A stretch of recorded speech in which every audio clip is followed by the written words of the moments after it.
E como sempre acontece às terças-feiras, vamos dar início a mais uma rúbrica Os Estudos. Connosco esta semana em estúdio a doutora Joana Lopes. Olá, bom dia. Qual é o tema desta semana? Pois é, hoje venho falar do tema das dificuldades de aprendizagem específicas. Mas antes queria esclarecer que penso que não ficou bem claro da última vez que cá estive. Falei muito a nível individual, da avaliação e da intervenção.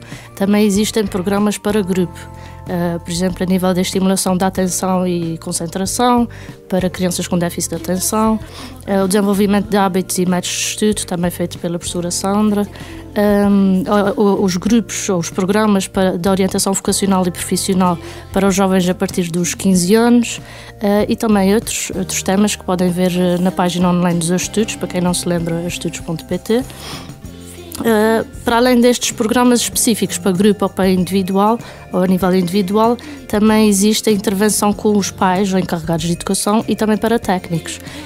Existem sessões de esclarecimento, de aconselhamento, para poderem colocar questões, terem apoio psicológico, porque por vezes é muito difícil lidar com crianças com problemas.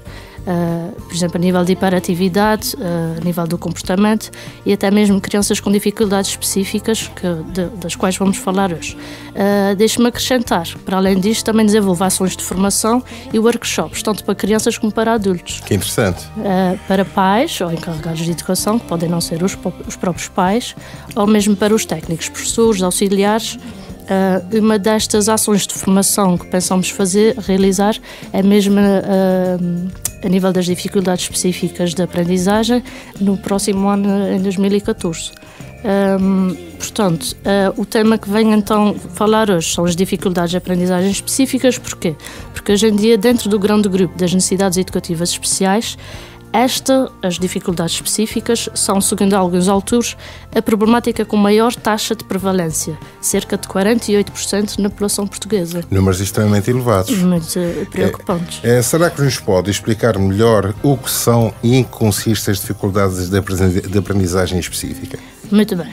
De uma forma simples e abreviada, para não aborrecer também os ouvintes com termos muito técnicos, as dificuldades de aprendizagem específicas são, como o próprio nome indica, são dificuldades na aquisição das aprendizagens.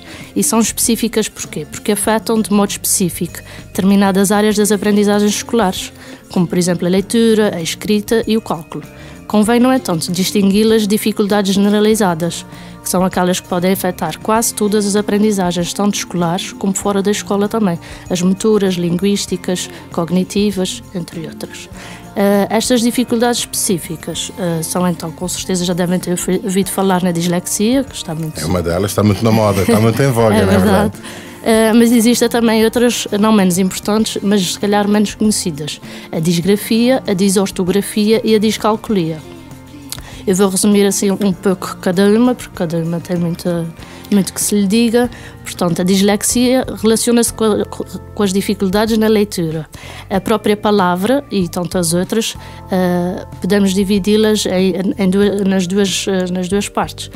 O dis vem de desvio e a lexia da leitura, portanto, dificuldades na leitura. Na grafia será dificuldades na grafia, na disortografia, dificuldades na ortografia e na discalculia, dificuldades no cálculo. É interessante perceber que a dislexia é uma perturbação da leitura e saber que há uma maior incidência nas salas de aula, principalmente também em Portugal, não só. Existem 5 a 10% de crianças no primeiro ciclo com este distúrbio.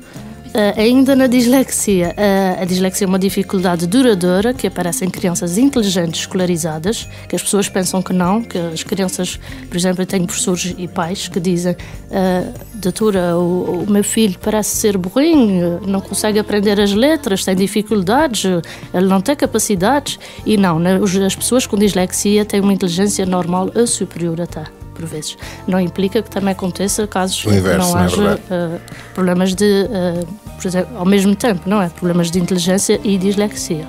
Portanto, a dislexia afeta a aprendizagem e a utilização instrumental da leitura.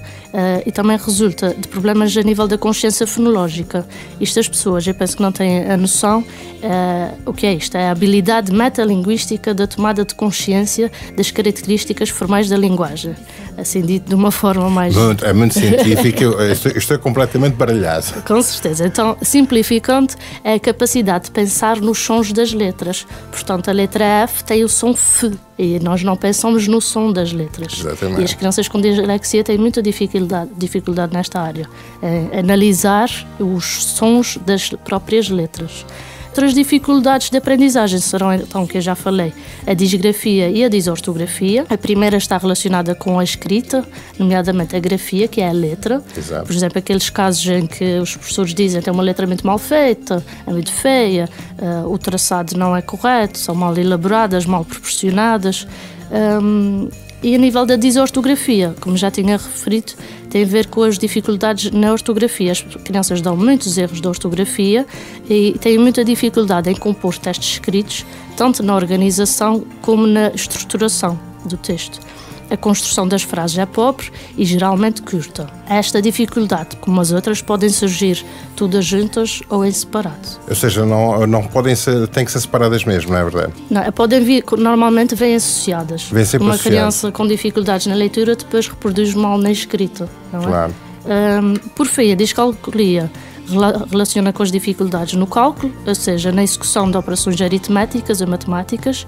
As crianças têm dificuldade em compreender e manipular os números e, neste caso, alguns professores ou encarregados de educação pensam muitas vezes que as dificuldades na matemática têm a ver ou com desinteresse, ou com desmotivação, com preguiça e não com uma problemática específica como a discalculia. É assim, o nosso tempo não perdoa, doutora Joana. Foi um prazer ter aqui mais um rubrica dos estudos com este tema extremamente interessante e, em nome da Rádio Nova Cidade, boas festas. Obrigada, igualmente. Voltamos a marcar encontro na próxima semana. É o som da sua rádio. Bom dia.